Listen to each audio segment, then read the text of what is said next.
Yes, mga lods. Magandang araw po sa ating lahat. Ayan mga lods, ito na naman tayo at gagawa na naman tayo ng ating recipe for today mga lods. Yan ating gagawin mga lods. Isang yung ating isda na dalagang bukid yan mga lods. Dalagang bukid yan. At ayan, simplihan lang natin yung ating gagawin mga lods. Ayan yung sili nating haba. Kamatis. Yung kamatis medyo kasi mga lods. Medyo nagmura ang kamatis natin ngayon. Kaya medyo dami-dami natin ng kamatis mga lods. So ayan ang ating lutuin at ito naman yung ating mga panghalo, yung gulay natin mga lods. Ayan. Simplihan lang natin mga lods. Simpleng simpleng recipe lang ito mga lods para sa lutong bahay lang ito mga lods. Okay? So tara mga lods, samahan niyo ako hanggang sa matapos yung ating video. Tara mga lods.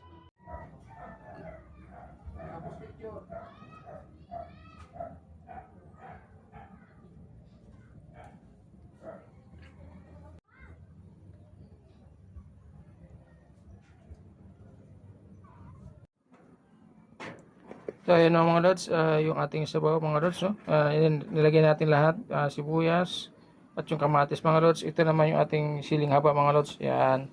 At syempre mga lods, lagyan na rin natin ng kunting asin yan para mamaya. Yan mga lods, diba? Ngayon isa lang na natin yung mga lods para ano natin yung ating ulam ngayon for today. So tara mga lods.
Wow.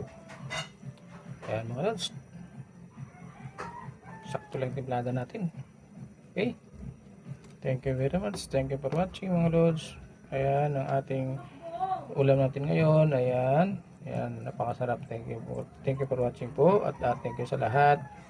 Sa lahat po ng aking mga followers, viewers. Sa lahat po ng aking mga star senders. Maraming salamat po. At God bless po sa ating lahat mga lods, no? At sa aking mga sa lahat po.